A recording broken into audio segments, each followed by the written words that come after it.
not rivalry.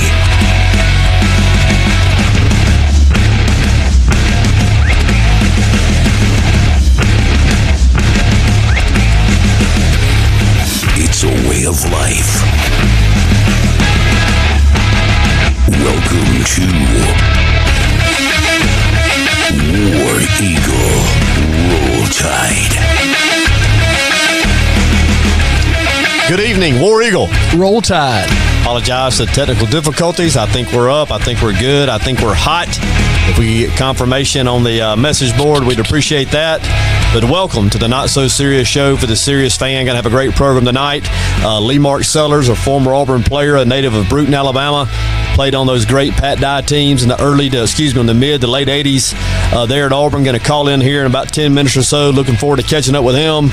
Going to break down last week's action. Look forward to this weekend's matchups as well. And, of course, at the bottom of the hour or whenever we get there, the newly minted, released Top 5. Oh, boy, I cannot wait for that. Real quick before Marke gets in with us, and we're certainly looking forward to catching up with him.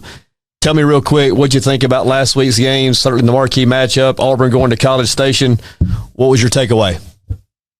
I thought Auburn played really well on defense. I thought they had moments on offense where they looked good, looked polished. Auburn has speed offensively. That's something you can't deny, especially when Schwartz has got the ball in his hand. And, I heard somebody say that it was 118 degrees down on the field. I could believe that. I could believe that. That's excruciatingly That's hot. tough. That's tough. Texas A&M was in the shade. Auburn was in the sun. And so I was impressed with that win. I really was. Victory Tour 2019. Oh, yeah? It was 68 in my den. Yeah. Well, you didn't make the trip. Set that one out. The Pinto didn't. Pinto didn't have the legs for it. One time to Texas, a fall's enough for me. Okay. Well, I can't say I blame you. I want to say this, and of course, the people who follow this program and follow the Facebook page, you picked Auburn as one of your dark horses. I did. To get in that college football playoff at the end of the year. Yeah. You have said that. We've exchanged some good-natured barbs along the way and we'll continue to do so. I thought it was a huge game. I thought it was like the Oregon game before it. I thought it was a coin flip game. Could be a coin flip game going in. Having the youth at quarterback, I thought could be an issue. I thought young Bo Nix handled it well. Gatewood made his presence known as well. Or felt, and I thought Gus, and you don't always get this every Saturday, I thought Gus called a gem offensively. I thought he had a good plan. I actually thought he outcoached Jimbo. I thought the adjustments were better. They were quicker. They were more decisive. And, of course, it's easier to do it when your defense plays like Auburn's did, and they were dominant. So the guy that you crowned or knighted or whatever they call it when they have the sir before their name, Sir Jimbo, who you tabbed as the greatest coach in college football, you just said got outcoached by Gus? He did.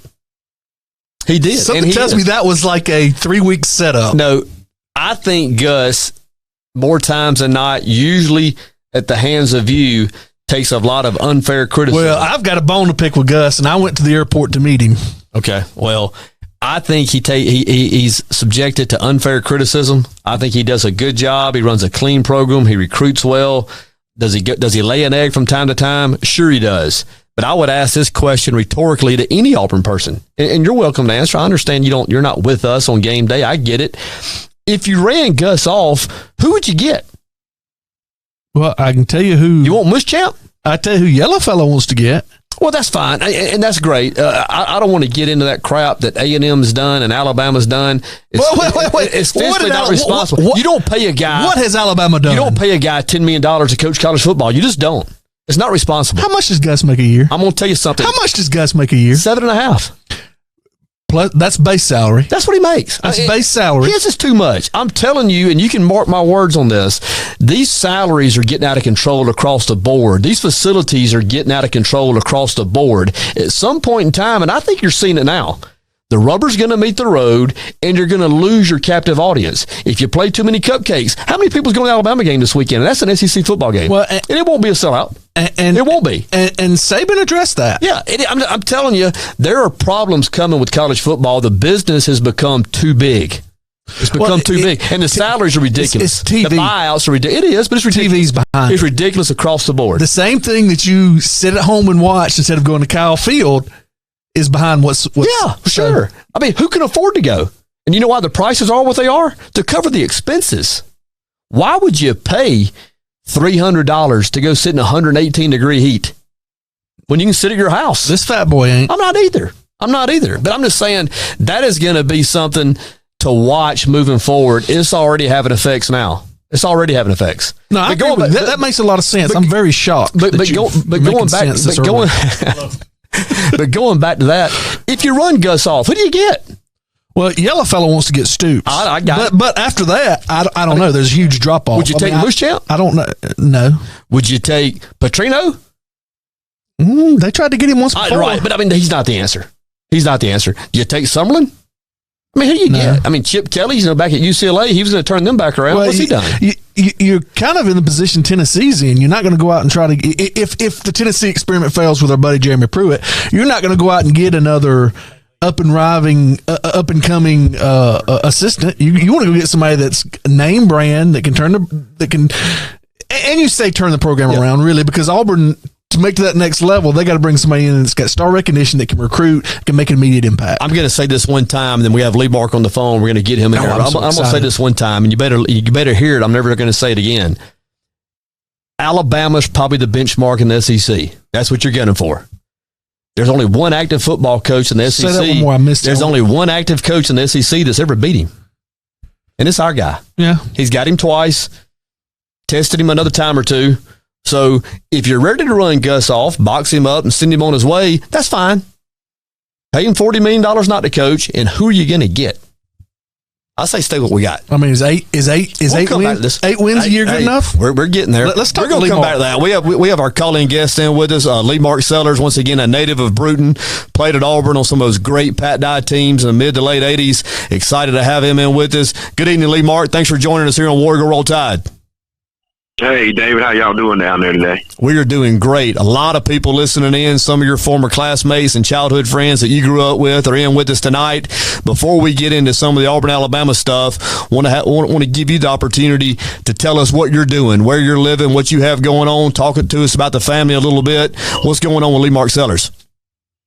Well, right now, David, I'm back in the coaching. I'm at Woodward Academy. I was in pharmaceutical sales for the last 18 years and transitioned from that and got back into doing what I really love to do. And I'm coaching at Woodward Academy. I coach defensive line, and I also work as assistant dean at Woodward Academy. So that's my job right now, or that's my passion right now. It's what I enjoy doing, and that's what I get up and go to work and do every day, and I get to coach football. So I'm extremely happy to be back coaching.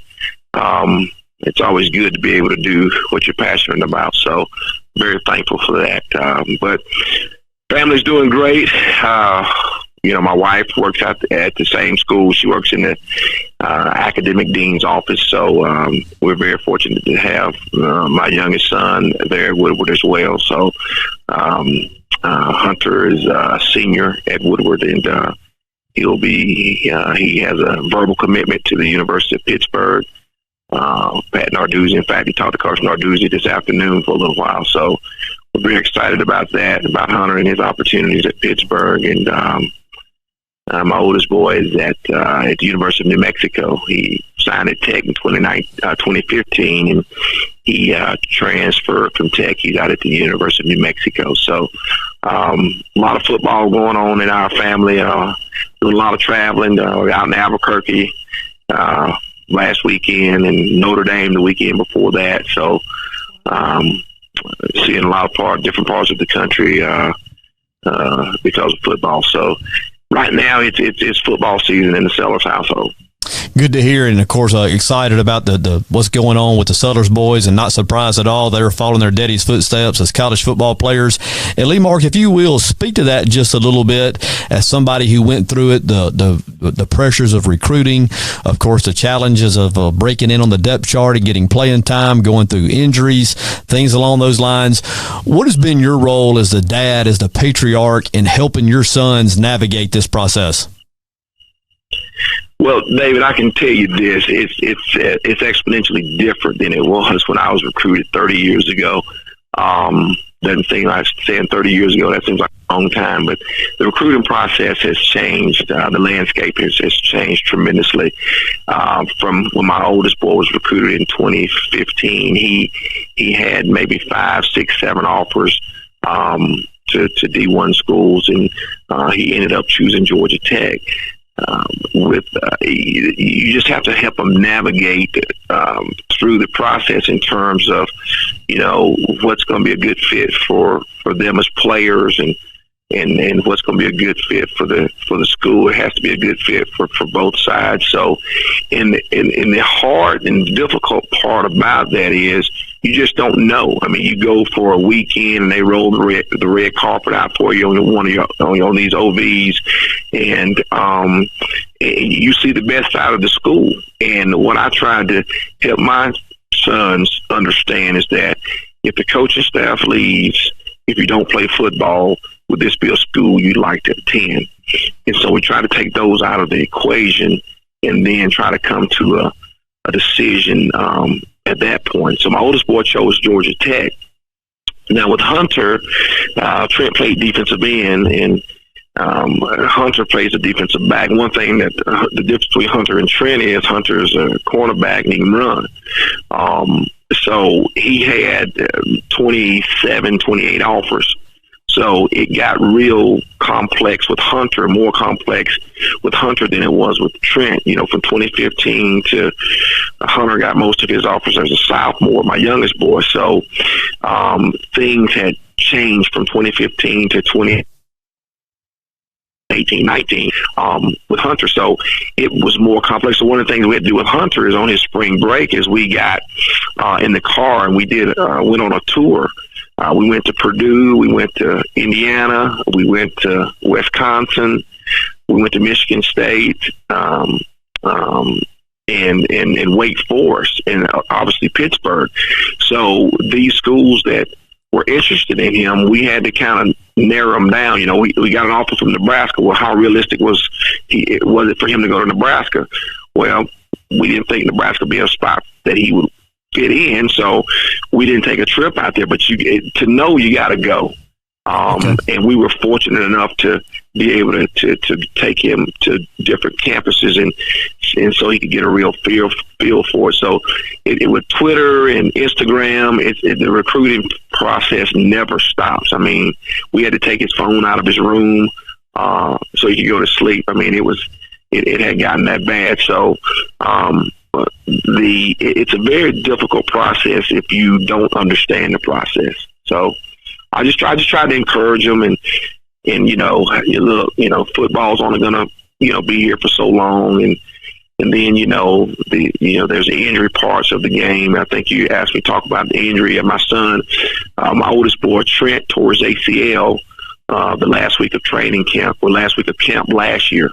So he had to get a medical red shirt, trying to help him navigate through that piece, just the mental aspect of it. And that was the second time he tore his ACL. So, can you make another run at it? So the mental part of it, the physical part of it, it can be quite draining for the player and the parents. So, but you just got to encourage them. And I remember Coach Dye asking me when my oldest boy was coming out in 2015. He said, "Lee Mark, does he like it or does he love it?" Because if he just like it, he's not gonna make it. You got to love the game, and I think my oldest boy really loves the game. To overcome 2 ACL injuries, so or just a part of it. It's just a part of the game.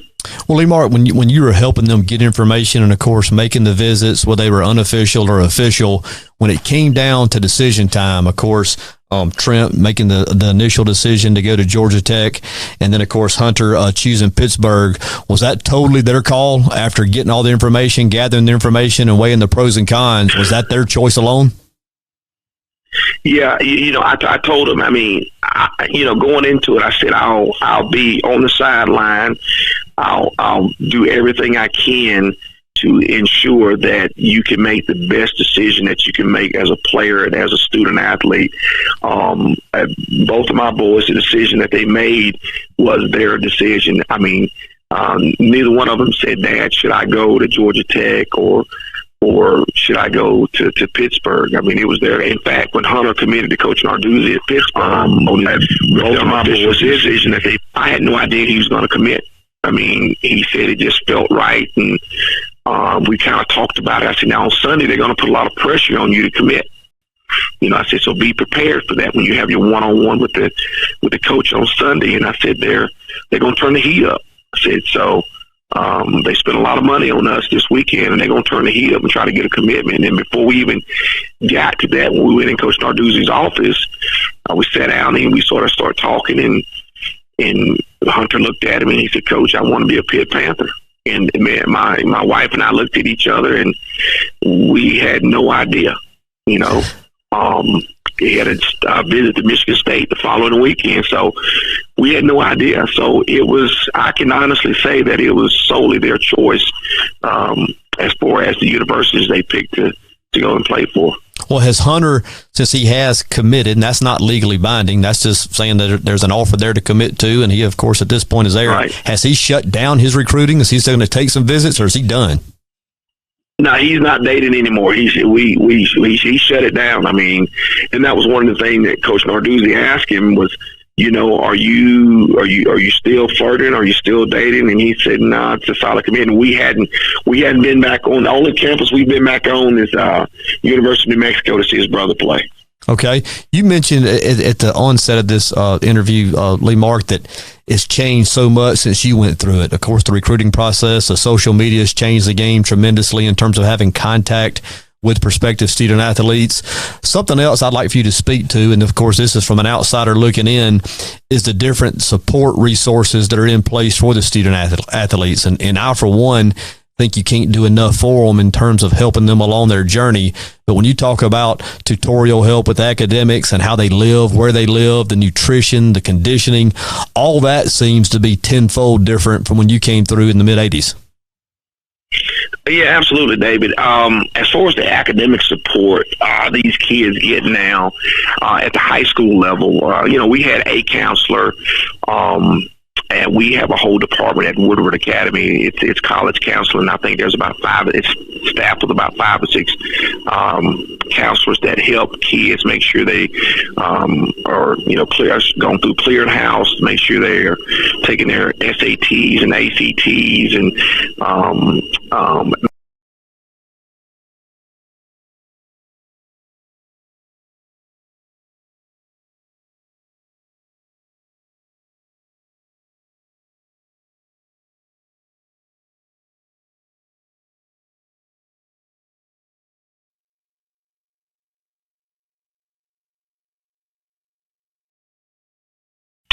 to qualify. When Trent was coming out, and my oldest boy was coming out in 2015, he took the ACT and he didn't make as well as he needed to make. So I had to hire tutors for math and English to come to our house, and they tutored him until he made the score on his ACT that he needed to make to be a qualifier. So,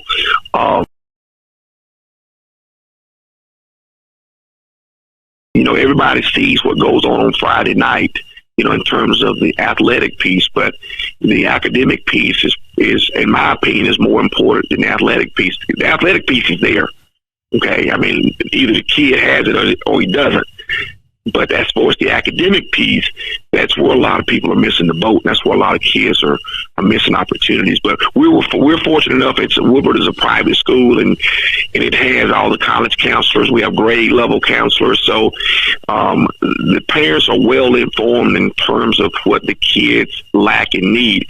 And it's my understanding now that the the clearinghouse is now starting to text kids what they need in terms of to be eligible and go through clearinghouse. So it's a movement. It's a process that's still evolving, and you just got to stay on top of it as a parent and as a student athlete to ensure that you're doing the things that you need to do to be able to qualify and get into the university of your choice. Lee Mark, with some of the young guys that are coming out now that might be listening in or might watch this show later, what guidance did you and your wife give your sons, like in terms of social media responsibility? You hear on some of these different pregame TV sets, people talking about how these college coaches will monitor or follow different prospective student athletes on social media to see how they pose, the kind of language they use, the content, this, that, and the other. Did you and your wife offer some guidance for your children in terms of being cautious, being careful? Because when you hit send, it's out there. That's correct, David. One of the things that Lisa and I talked to not only our boys but our daughter about is social media. It only takes us a second or two to put something out there that's inappropriate and shouldn't be out there, and it can ruin your character. And then it'll take forever to try and fix that. So with our boys, and with my daughter with social media, we have access to their phones because I felt like if I pay the bills, I should have access to their phones. So in terms of things that they post, no dirty language, in terms of profanity, they hear the music they listen to, the N-word comes up a lot, and that's just not a part of our vocabulary, and it's just not who we are. So, I tell my kids that, you have a last name, and that's who you are, and that's what you represent. And with social media, cameras are everywhere. So if you're somewhere you shouldn't be, if you're doing something you shouldn't be doing, I promise you somebody's taking a picture of it, because once you become that student athlete, you're under a microscope, okay? Everybody watches what you do. Everybody watches what you say. Everybody watches what you post. So once you become that student athlete, once you get on, you either got to understand what it represents and how to utilize it, or that same platform can bring you down. So we emphasize that to our kids, David, that, you have a platform, whether you want it or not. You're Trent, you're at New Mexico, and Hunter, you're going to you're going to the University of Pittsburgh, and towards it, my daughter's at Georgia State. So whatever platform you're on, once you're under that microscope, people are watching your every move. So you just got to be cognizant of what's going on around you, and you got to think. Kids are so spontaneous now; they don't think before they act. So you just kind of got to slow down and say, now how's this going to impact me and my family, and something you may do something stupid that can impact you 5-10 years down the road. So you just got to be real careful with what you put out there in social media.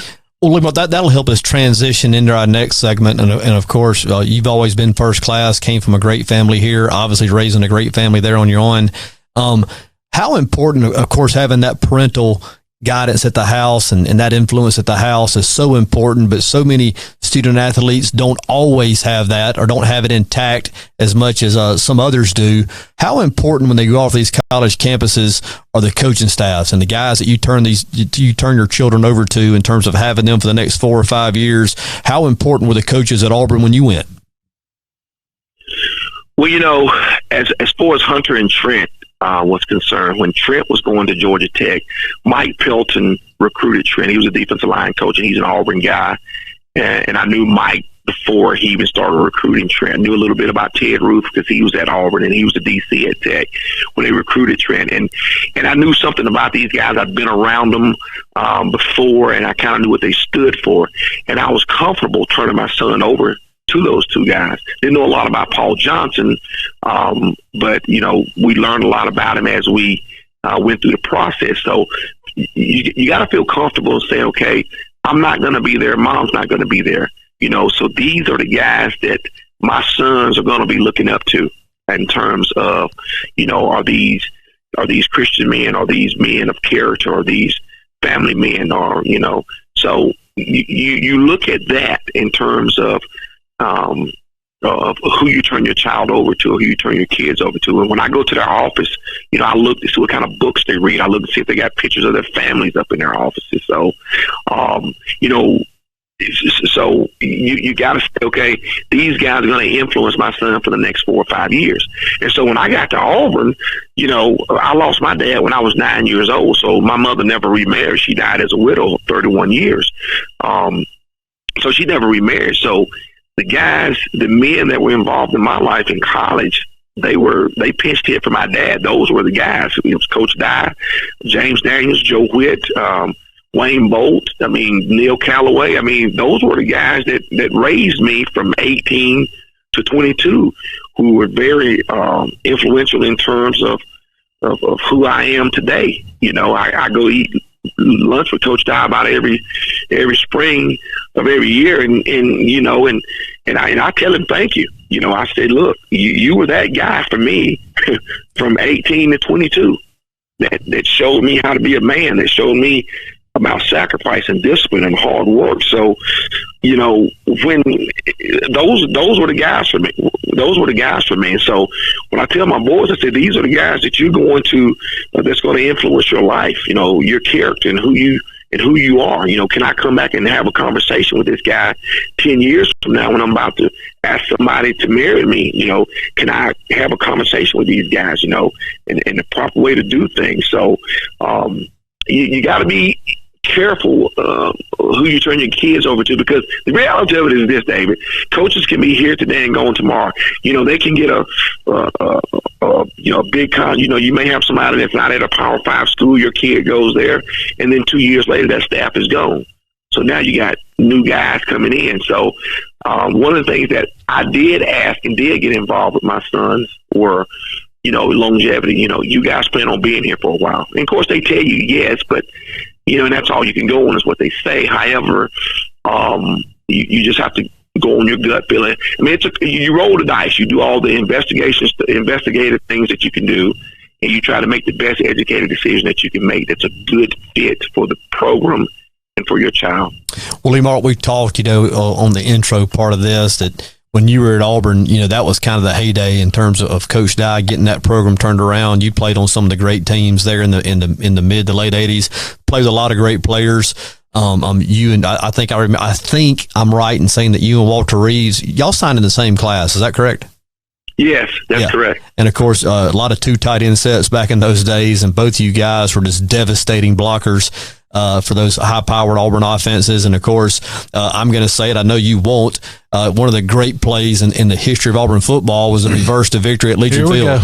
Lawyer Tillman on the reverse. Well, I can tell you who set the edge was Lee Mark Sellers. Yeah, you've told me that he's in the Daniel Moore print. He sets the edge. Lawyer doesn't score without Lee Mark Sellers' block. It's there. It happened. It's real. But I want you to speak a little bit about those days, being in the locker room, being on those teams, being in those games. Of course, those of us as fans, and this show is centered around that. I think it's the greatest rivalry in the history of sports, and we get to celebrate it here every day. We choose to celebrate it here on this show. But speak to what it was like to be in those wars, to be in those games, because back in those days, from the early 80s to the late 80s, it was blood in, blood out, and usually whoever had the ball last was going to win that football game. Yeah, David, I agree with you in terms of the Auburn-Alabama game. It's probably one of the most fiercest rivalries in the country, and of course I'm biased, and I don't think there's a rivalry in the country as fierce as that one. Growing up in the great state of Alabama, you're one or the other. There's no in between. Playing in those games and on those teams, we had a lot of great athletes, and so did Alabama. And it was one of those deals to where who executed the best that day. And it wasn't they were more athletic than us and we were more athletic than them. It was just who executed that day the best. And that's typical won the game. But it was a situation to where it was pressure packed. It was you knew when it was Auburn Alabama weekend, you knew the when you heard the practice schedule, when you heard what we were doing in practice, you knew that it was Alabama and Auburn time. The coaches, their tones were different. Practice was different. Meetings were different. And I would say, classes were different. You go to class and everybody, we had 2 weeks off and they had 2 weeks off to prepare. And so it was a situation to where you knew what it meant, and people didn't let you forget what it meant. And when you were on the winning end of that deal, the next 364 days were good days. And if you weren't, it was always brought to your attention for the next 364 days that we need to beat Alabama. From a fan base, from coaches, faculty, administration, the students. I mean, we need to beat Alabama. So I never will forget Coach Dye in his interview when he got the job. I think one of the questions that he was asked was, how long will it take you to beat Alabama? And he simply said 60 minutes.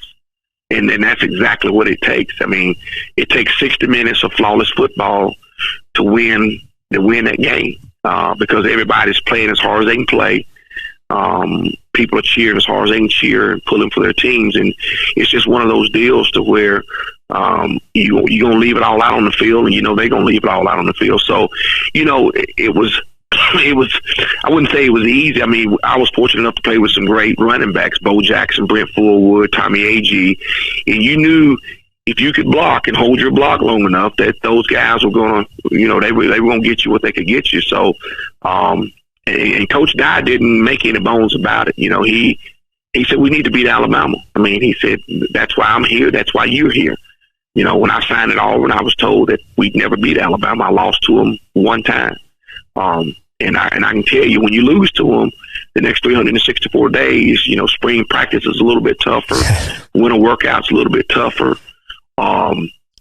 So you're constantly reminded when you lose that game. But I can tell you, it's real sweet when you can win them. A lot of old friends are in watching the program. Lee Marke, I want to pass this hello along. A good friend of yours, certainly a good friend of mine, the Deacon, Dwayne Draper's in. He said hello to you. Well, tell Dwayne I said, hey. He just heard you. Good to hear from you. Lee Marke, how many SEC championship teams did you play on while you were at Auburn? 2. 2. You mentioned being 3-1 in the Iron Bowl. What years did we win it when you were there? Was it 87 and 88? The only year, now David, it gets cloudy now. The only year I lost to Alabama was when Van Tiffin kicked the 52-yard field goal. I'm going to tell you, that man. was 85. That was 80. I'm going to tell you something. Okay. The Alabama fans, of course, have a thorn in their side was the kick six games. The kick six game, obviously, for me, it was the Van Tiffin game. I mean, that's one that we let get away. That was one that was. I was there. I was, I think, 15 years old, and it was just. I think the thing that was most painful about it. It was a 52-yard field goal, and I think it would have been good from 62. I mean, he just drilled it. Yeah, I mean, we were offside and still didn't block it. Yeah, still didn't block it, and that was just a tough one. I mean, just a tough one. And I remember the first play of the drive, we sacked Shula for about a 10-yard loss, clock's running, and I'm thinking, here we go, we got him. And then they run the reverse to Al Bell to pick up a first down. Then they hit the pass, and then Richardson drags Bivens out of bounds, and here we go. Out of bounds, that's right. Yeah, that one still haunts me. And like you said, that's 30 some odd years later. But that was and you made a mention, and you referenced Coach Dye, 60 minutes. I mean, those games went down to the last second, and if you couldn't finish the race, you might find yourself on the wrong side of it. And we did that night. No doubt. I'm glad we're out of that dump. Don't get me wrong, but what was it like playing on Legion Field? Of course, we didn't know any different. We know we had a nice stadium in Auburn, and would welcome them to come play at our place. And Legion Field was supposed to be a neutral site. However, Alabama played 3 or 4 games there a year, so we never felt like it was a neutral site. I guess we did it to appease the City Council of Birmingham, but I was glad to see Coach Dye put his foot down and say, if we're the home team, we playing in Auburn. And one of my, if I had any regret of the Auburn Alabama game is, we never got, with the teams we had, we never got to play them at our place. They didn't want any of that, Lee Marke. Trust me, they wouldn't want any of that. I think most of the guys I played with, would have loved to had the experience that the players get the experience today that we didn't get, and that was the play.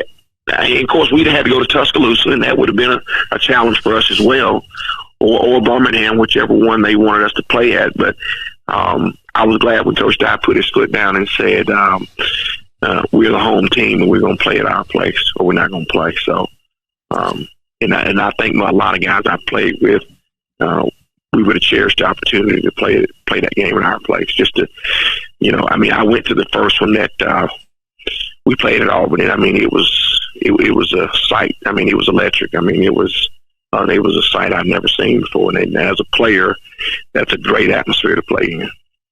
Lee Mark, this is Tony Burnham, DJ's co-host, and I have a childhood memory, and like you said earlier, things kind of get foggy, and this is my memory, and you may remember it, you may not, but it's one of my most lasting, cherished childhood memories, I think, if it's true.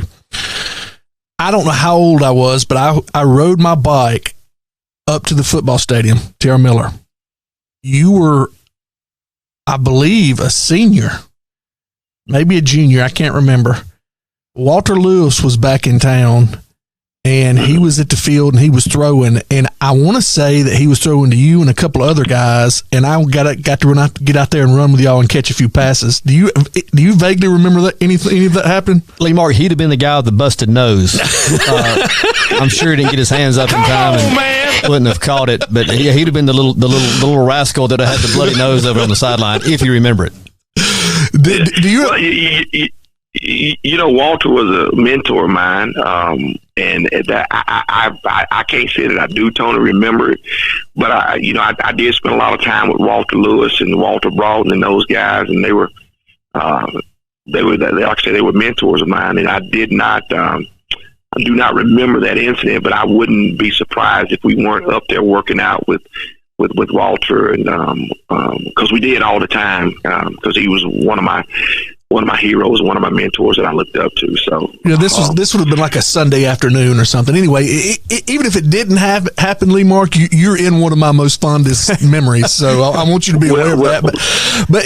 But you grew up being a T.R. Miller, player, and I'm sure a fan growing up. And back there for little kids, even the T.R. Miller football players were like heroes, and especially Lee Mark Sellers or Walter Lewis, somebody like that. And when you found out they were back in town, you kind of got a little bit excited about it. But anyway, I do have one serious question I want to ask you about, because this has come up on our Facebook page from time to time this week.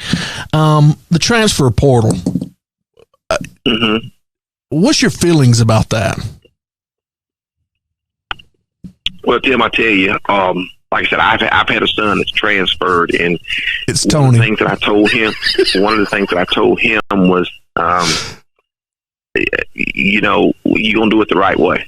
I said, you're gonna go talk to your position coach, which is Mike Pelt, and you're gonna go talk to your defensive coordinator, which is Ted Roof, and you're gonna go talk to Paul Johnson, and you're gonna sit down and you're gonna look them in the face, and you're gonna tell them, that this is not a good fit for whatever.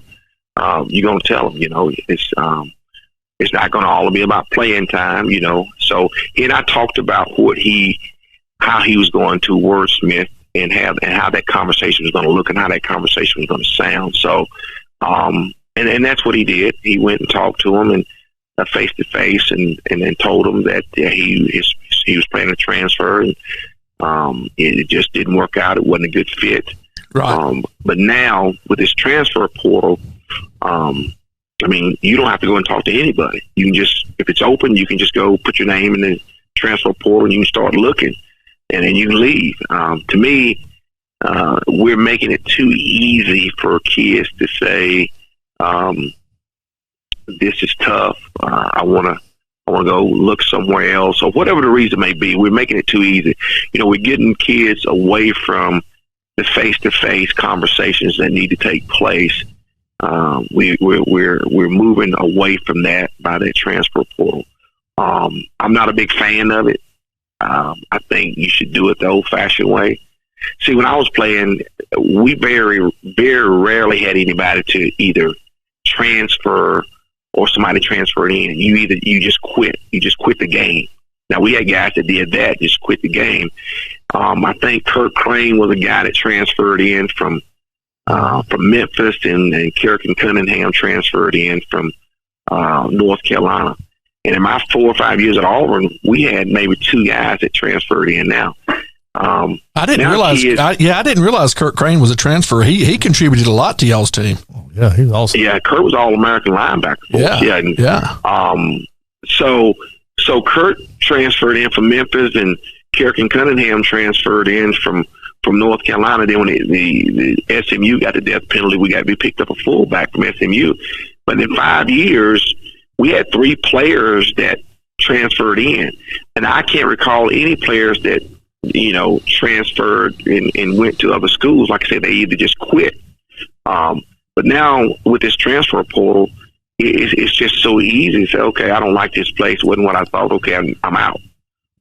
It took a lot of the personal, the character development pieces out of. I'm not against transferring, obviously, because my son did it. However, but I think there's a right and classy way to do it. Right. And I totally agree with you. And I stated that on our Facebook page today. I have a daughter that plays college softball, and she hadn't transferred in college, but when we were in high school, we transferred from one school to the other. And much like you did with your son, I sat down with her and I said, here's how you're going to handle it. And right. We handled it the right way. I just feel like the transfer portal now is very convenient and very easy that if somebody gets mad, and like you said earlier, kids today, they make rash decisions and don't put a lot of forethought into things it would seem. It just makes it easy for them to find and get a way out, and then you don't build that character and you don't build that toughness that Coach Dye instilled in you. That's why I'm against the transfer portal in its current form. So I was just interested to you've kind of been on both sides from the collegiate level. You played, they didn't have that available, and then you've got a son that was in it and one that's about to be in it again. So I just thought it'd be interesting for people to hear your take on it.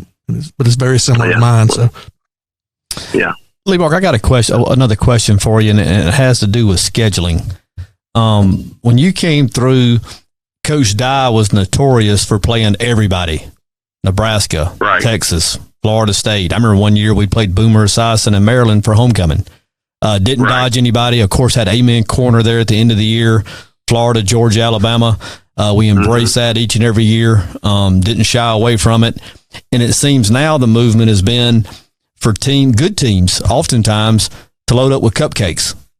And I don't know if you find out the lessons you need to about your football team. I don't know if you're teaching the lessons as people in terms of getting out there and grinding it out. Sometimes you come on the short end of the stick. That's the way it happens.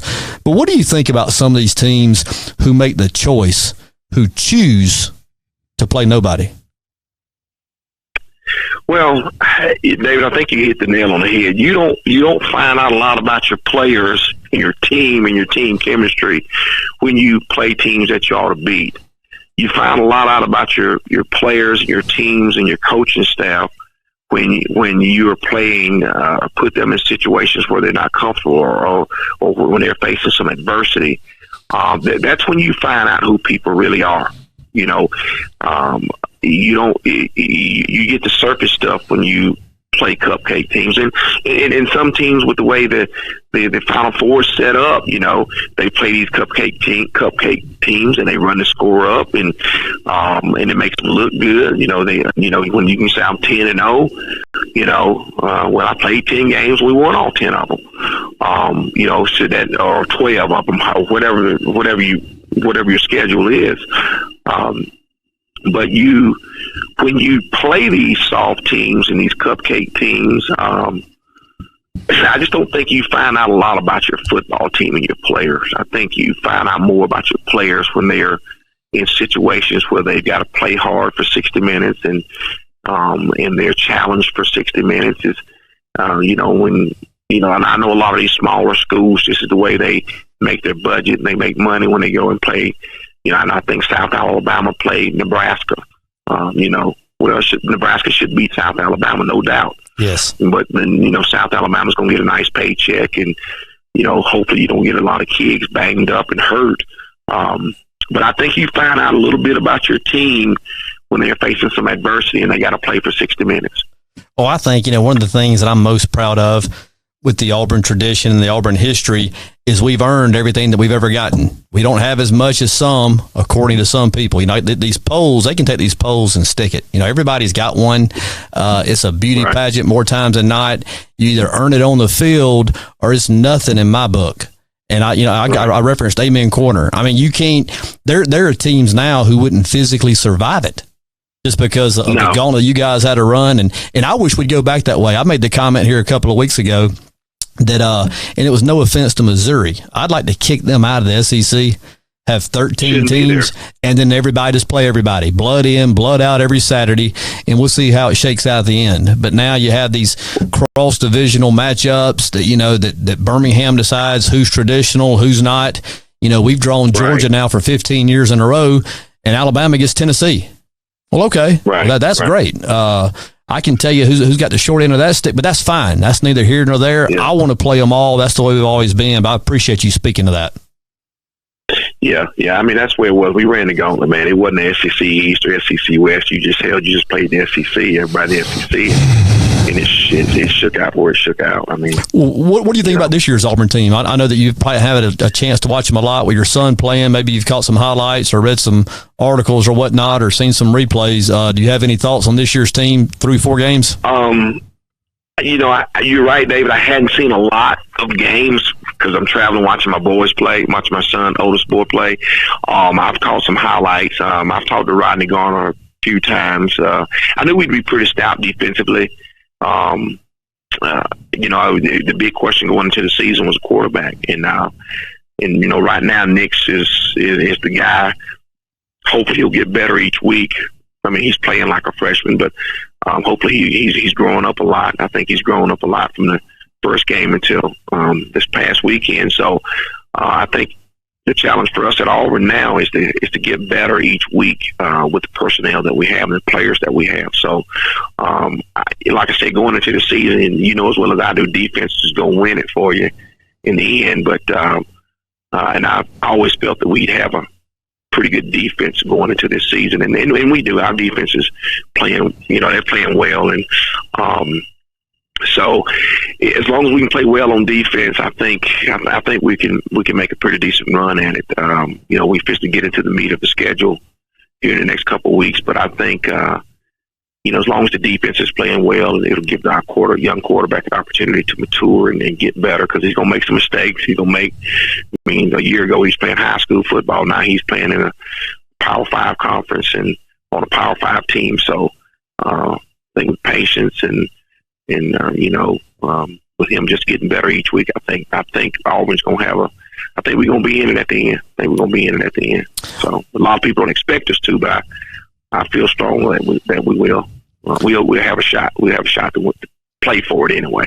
Well, Lee Mark, we appreciate you spending some time with us tonight. I know how busy your day is, from being at the schoolhouse, being on the practice field, of course, doing the husband duties and father duties, and we appreciate you taking some time to spend with us. This has been enjoyable. It's been a lot of fun. We've always enjoyed catching up with you and hearing some of the insight that you have to offer, and we just really appreciate you taking time out of your busy schedule to be with us here tonight.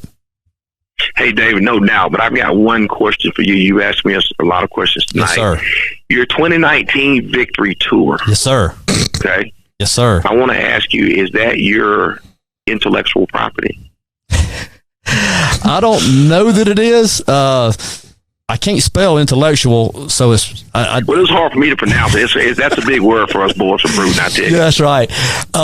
It was something I felt good about going into the season. I really thought, before the Oregon game, I really thought that this was going to shape up to be a special season, and my reasoning was the number of seniors we had coming back and the quality of people they are. I know they're good players, but they're good people, and when you match character with talent, special things can happen. I do think that the Oregon game was a game that could have gone the other way. We were fortunate to win it. I think it gives you a chance to gain some momentum, get some confidence, get better. I thought the A&M game was going to be a coin flip. We won that one. So I think as this young team gets better in terms of our quarterbacks and the senior leadership we have in place, we got a real chance. I'm like you. A lot of tough games coming up, a lot of tough games. One of the things that I enjoy most about the challenge is every team we play is undefeated. And as Auburn people, we wouldn't want it any other way.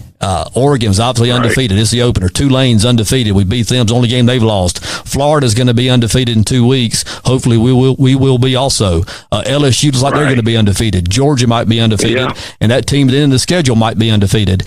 But I'm looking forward to the gauntlet. I love running it. But 2019 victory tour, it felt right, and I'm riding it till it kicks me off. Yes or no? You know who told me to ask you that question? You know who told me to ask you that question, right?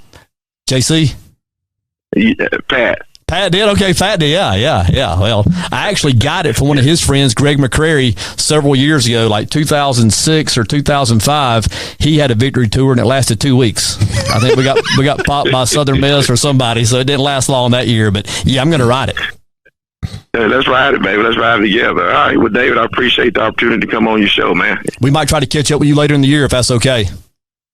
A good deal, no doubt. All right, good luck with Hunter and Trent and everything they have going on. Y'all be good, and we'll get up with you later, Lee Mark. All right, well, War Eagle, David. War Eagle. All right, see you. Bye-bye. Wow, Lee Marke Sellers, good guest.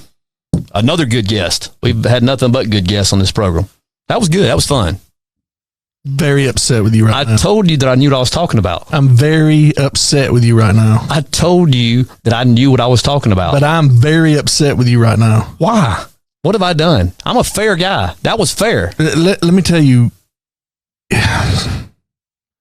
it's kind of like the Jay Giles band song, Angel is a Centerfold. You know, he's just shocked that his childhood,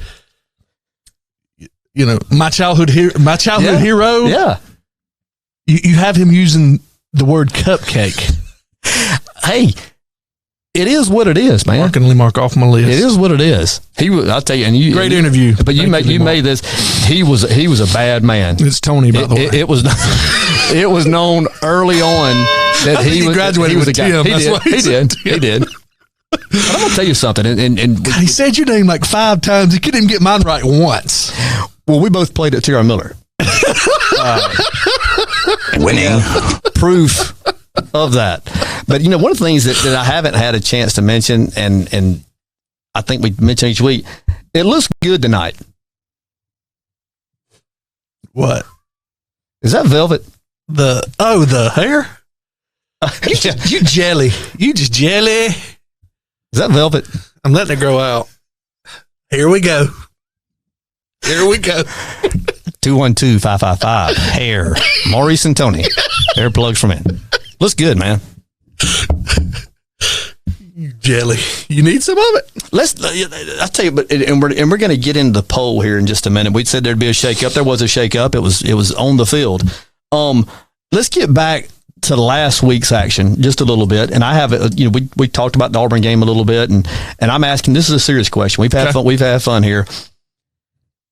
At Alabama, as an Alabama fan, is there any concern on your part? We've talked about how good they are in the passing game, and they're I don't know that we've seen anything quite like it, to be honest with you, in recent memory. Do you have any concerns about being able to run the football and stop the run against good competition that's coming in November? Yeah, I think there's still a lot of question marks. Offensive line's one. Front seven on defense is one.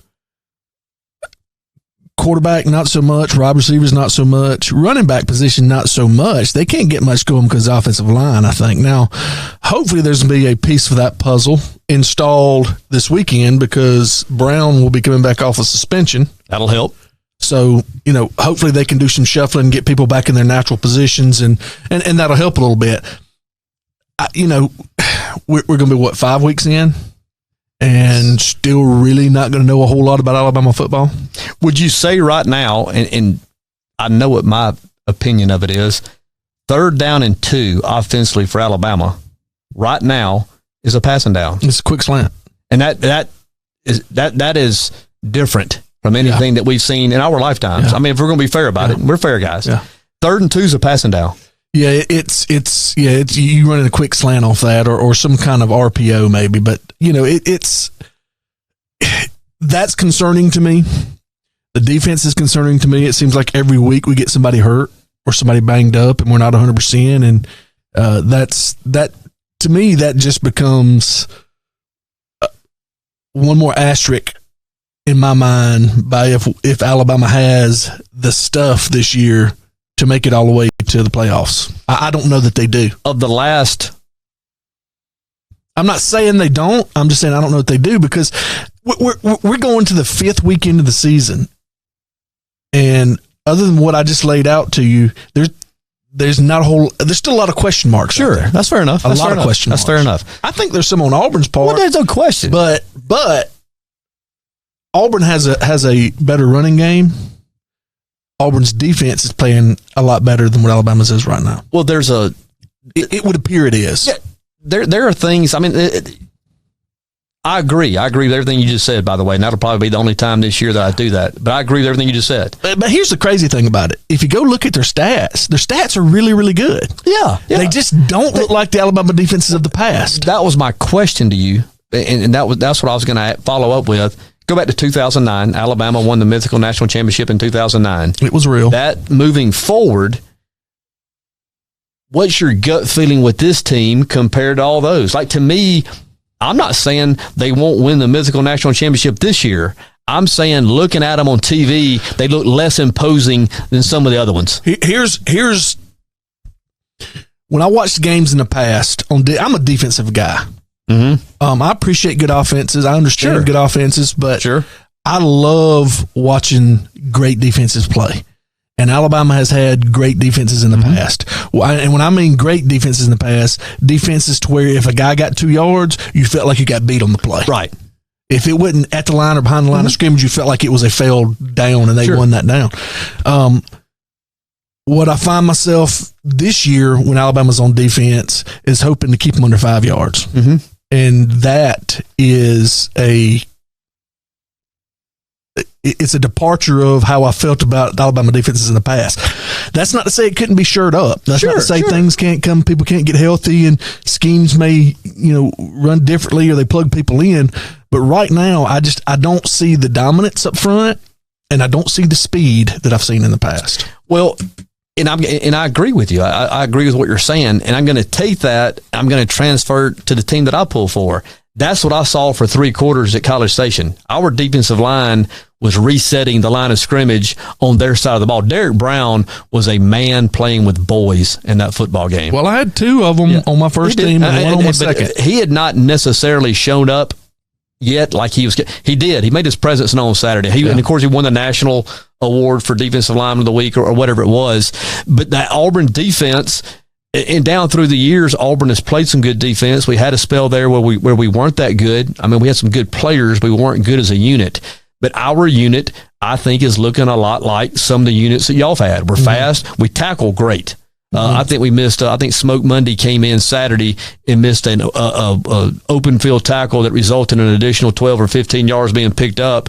But if we get there, odds are you're going down. We're going to get our arms on you, and you're going down. And whoever the tackling coach is needs a lot of pats on the back because I agree. Auburn has not been known, at least as of late, as a great tackling team. Especially on the perimeter, on the edges. Yeah, and I think that's where they've had the biggest improvement is on the edges. Yeah. The guys who come up and take those 3-yard plays and let them be 3-yard plays, because if they're not, then they're 7, they're 8. Yeah. Teams get ahead of schedule, get ahead of the chains, and you're in trouble. You mentioned the 2 yards a minute ago, and I've said this for years. I've said this for 20 years.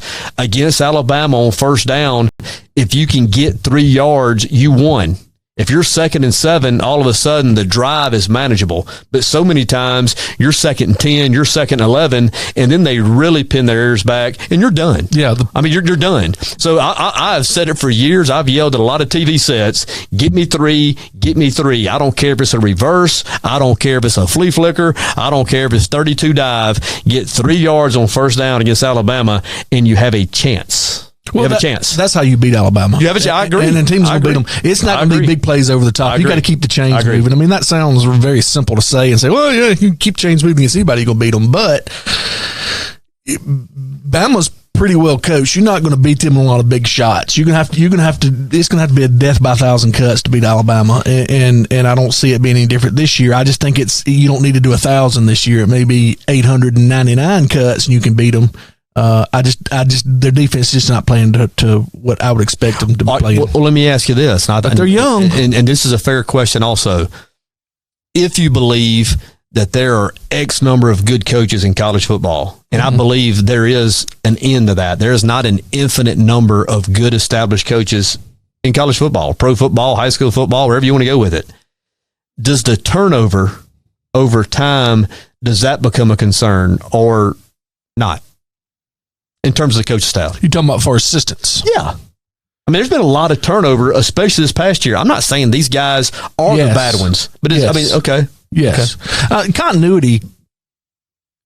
The one continuity Alabama's had has been Saban, obviously.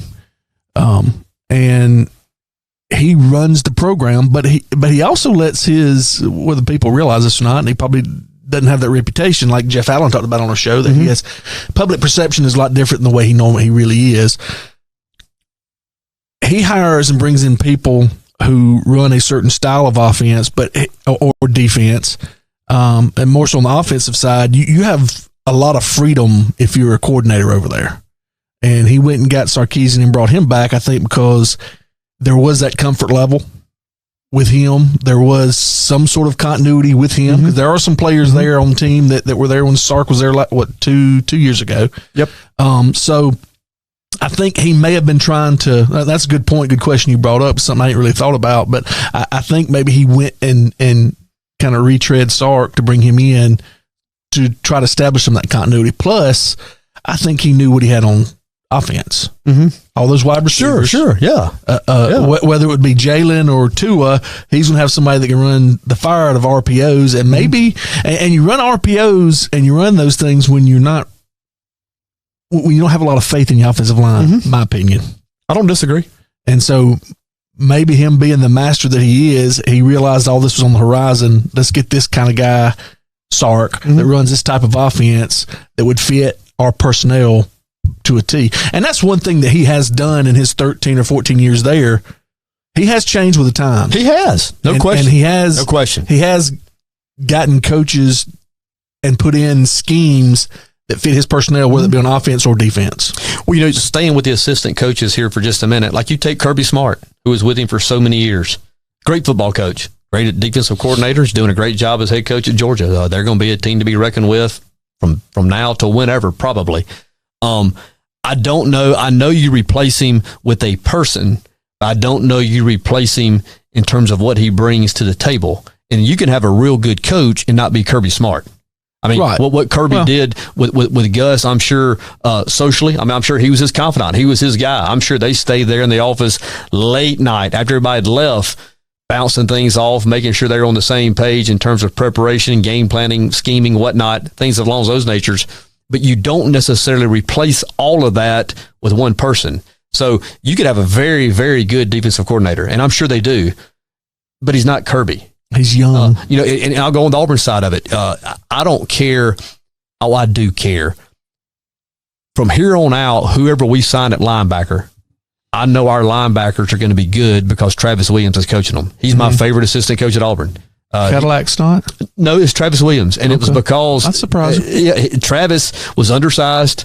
He was undervalued when he came out. He was not a blue chipper. He was a 3-star. He came out, but he ended up being an All-SEC. I mean, he's one of the great players in Auburn's history. Kind of like you under Lewis Washington's basketball team. Kind of exactly like that, except I was a talent. But Travis Williams knows how to coach that guy. Knows how to get them to play with an edge, how to play fundamentally sound, how to play with great technique. And I think our linebacker play shows that. We lost 3 seniors off last year's team. 3 good football players, 2 of them in the league. And I think we're better this year. And I think we probably have a little better athlete on the team as compared to what left us. But Travis just knows how to push the buttons and get those guys to play. And as long as he's there, Auburn's linebacker play is going to be solid. I can't speak to the other stuff. I think Rodney Garner, as long as he's there, our defensive line is going to be pretty good. We've had some issues on the back end. It's been a little better this year. Got exposed a little bit late in the ball game last Saturday, and we'll see if they can get that cleaned up. I think they certainly have the talent to get it cleaned up, but it is something that needs to be a focal point moving forward if they really want to play in some big games later. But Auburn's one of those schools that will attract a good linebacker and will attract a good defensive lineman, and it's always been that type of school that's done that. But I think one of the things about Kirby that Alabama missed the most is recruiting more than anything. You hear the music. Yeah, Lord. Top 5. I'm going to tell you something. Shake Up Saturday. And it's not a coincidence. You and I talked about this just a little bit. It's not a coincidence that Central Florida has not lost a regular season game in 2.5 years. Last week, they went to number 1 in my poll. Guess who beat them? Pitt. Marke Sellers' youngest son, guess where he's committed? Pitt. You don't think for one second he didn't watch this show send out a text, send out a snap, send out a tweet saying, hey guys, hey future teammates, you're drawing number 1 this week. Make it happen. I put the bullseye on their back. Wow. Nobody else could get Central Florida, but I did. Not only does work beat Feinbaum and Saturday Down South, we also influence recruiting. Yep. We sure do. There you go. How about that? Well, this week's top 5, and once again, mine's different than everybody else's, first and foremost, because I'm fair. I take what have you done, what are you doing in the moment. I don't care what you've done in the past. I don't care about the players you signed. I don't care about what you might do at the end of the season. Is what you have done. This is a fluid situation. This week, based off the 2 best wins in college football through 4 weeks, I have the Auburn Tigers number 1. They are now officially the hunted, and they will have to show up Saturday for the trap game on Mississippi State. Shocker. Auburn number 1. Number 2, I'm going to keep it in conference. The Georgia Bulldogs. Maybe the most talented team from top to bottom. Had a big win over Notre Dame this past weekend. Notre Dame actually showed up better than I thought they would. Georgia was not overly dominant, but you could tell they were going to win that football game. I was surprised by the score. I didn't get a chance to watch it. Did you watch any of that? I did. I watched most of it. How'd the quarterback look? He was a game manager, unlike Bo Nix. But he managed the game well. He did what he had to do to give his football team a chance to win. Continue. Number 3, I dropped Clemson. I dropped them again. Clemson is trending down at the moment. They are not playing great football, but they have that much talent. That's another shocker. That's Auburn ACC. You dropping them? I'm dropping them. They have slid another spot. 4 is one of my guys. I've got him neck to neck with Burrow for the Heisman Trophy. Jalen Hurts. I have Oklahoma number 4. And then rounding out the top 5, I have the Bayou Bengals. I think Burrow is just behind Hurts in the Heisman race, just behind Hurts in the top 5. So I've got it Auburn, Georgia, Clemson, Oklahoma, LSU, 1 through 5. And then there's a bunch of teams wadded up behind them. We've talked about most of them over the last couple of weeks. I'm watching Ohio State with a lot of interest. I'm still watching the Florida Gators with a lot of interest. I'm watching Alabama University with a lot of interest. It's University of Alabama. So there's some teams there that still have an opportunity to make a move, and we'll continue to monitor that situation. Once again, it's fluid. Can I see your poll real quick? No, I don't care. I mean, your paper. Oh, yeah. Is that a hair gel? You know what? Here's what I will say, and I'm surprised I'm saying this, so write it down. That's not a bad top 5 poll.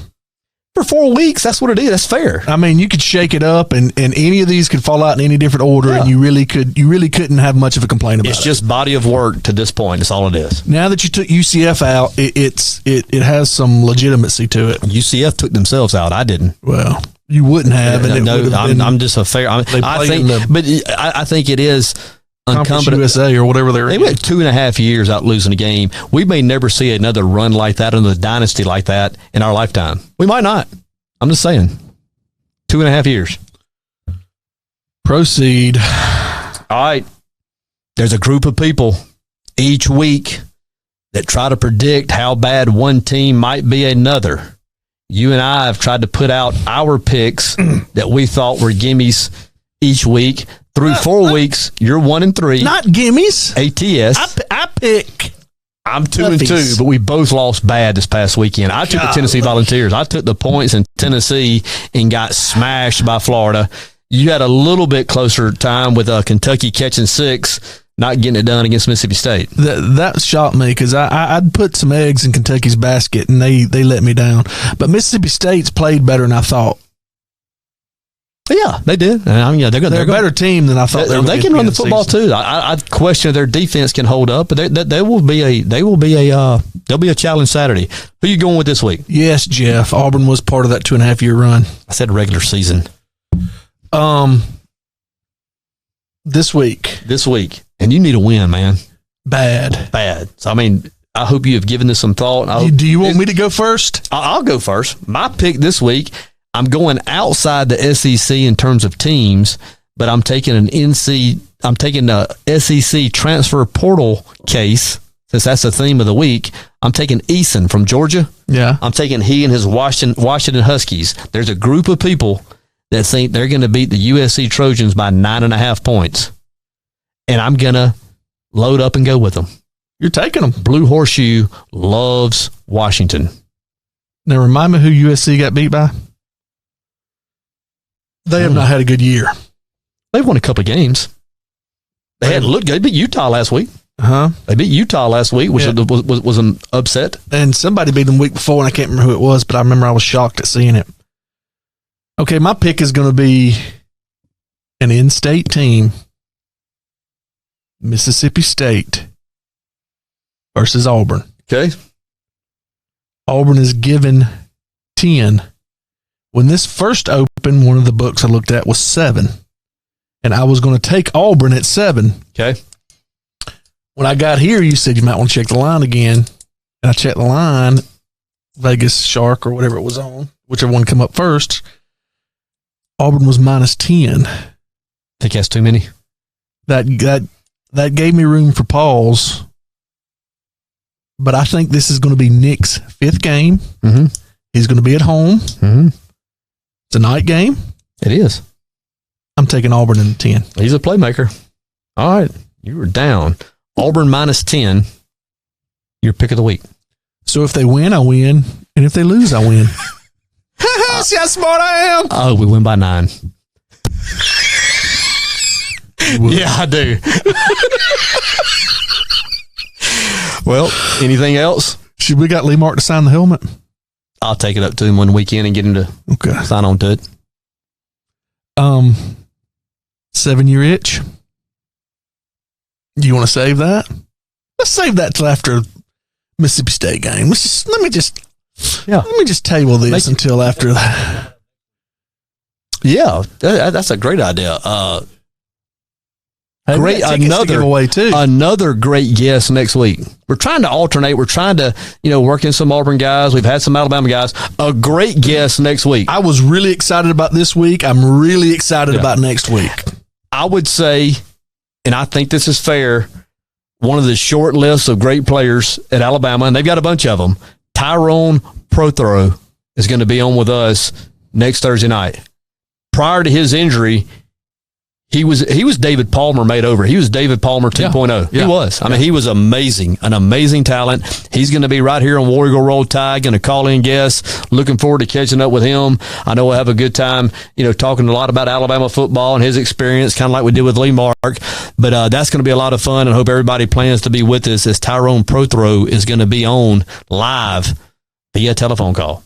Hey, if you don't know who he is, Google it. Google Tyrone Prothro, the catch, and you will be amazed about the catch he made by Southern Mississippi. And one of the, I don't know if it's ESPN or somebody ranked it as one of the top 10 catches, maybe number 6 of entire college football something like that, or amazing. Top 10 plays. Anyway, it's amazing. And then he suffered the gruesome injury a lot. His injury was a lot like mine. Matter of fact, on several times I've told people that Joe Theismann or Tyrone Prothro, that's kind of how my leg was. And so horrific. I don't know if he's going to want to speak to any of that, but like he had a real, I think after the first surgery, there was an infection. They had to go back in and open him back up and get that cleaned up real good. I think that's right. I don't know if he's going to feel comfortable speaking to that. We certainly won't force it on him if he doesn't. I'll ask him about it because I battled mine for 2 years and still do. Yeah, but great player. It's those are gruesome injury. But yes, he's an awesome player. And if what I read was right, I think he's back into coaching. So we'll see. Anyway, it'll be fun to try to catch up with him and get some of his Iron Bowl memories. We appreciate everybody that has followed these broadcasts. We appreciate everybody that's interacted on the page. We encourage you to keep doing so. Tag and share. Get everybody in here. The more interaction, the more fun it is. If you have an idea for a guest, somebody that might be interested in coming on with two bozos like us, we'd love to entertain the idea. Love to have them in here. What about the prize? What prize? Leonard Skinner tickets. Do we have a winner on that? Okay. Leonard Skinner tickets, courtesy of the market. They're down at the wharf. Our good friends Elisa and Jason Hart. We'll try to get that posted tomorrow. I'll tell you what, I see that. How about between now and the weekend, everybody posts their predictions for the games of interest. Auburn games, of course, Alabama games. We'd like to see who gets it right and those that we make fun of. Give me your prediction of the Alabama game. What do you think? I think it's like 30-something. I think Alabama will beat Southern Miss. Not Southern Miss. Who is it? It's Ole Miss. Ole Miss. It's Ole Miss. I think they will beat them 52-13. I'll take it. And they'll run for 17 yards. And you're probably right about that. You done? Gracious. Yeah, we're done. It's been a great time here on Warrior Roll Tide. Appreciate all of you being with us. Want to thank our executive producer, Ken James, for making it all possible. Once again, if you have some friends that aren't aware of it, like them, tag them, share them. Let's get a big group in here as the season rolls on. Victory Tour 2019. War Eagle. Roll Tide. We'll try to do better next time.